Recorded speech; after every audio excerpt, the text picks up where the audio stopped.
अस्सलाम वालेकुम रहमतुल्लाह। ये जी रहीमिया ख़ान बेस कैंप में जो है वो तरपालें पहुंच चुकी हैं। ट्रक पहुंच गए और अभी साथी जो है वो ये इसको अनलोड कर रहे हैं।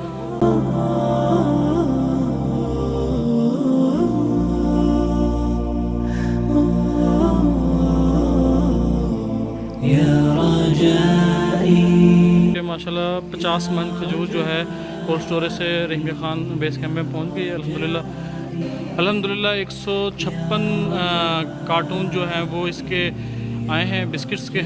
ये रहीमिया ख़ान बेस कैंप में जो तरपालें मौसूल हुई थी उसकी कटाई हो रही है, साथ ही इसको छोटे पीसीस में जो रिक्वायर्ड हैं उसमें काट रहे हैं और उसको दोबारा से फिर तय लगा के और मुतासरा जो इलाके हैं वहाँ पर इंशाल्लाह ख़ानदानों तक पहुँचाए जाएंगे।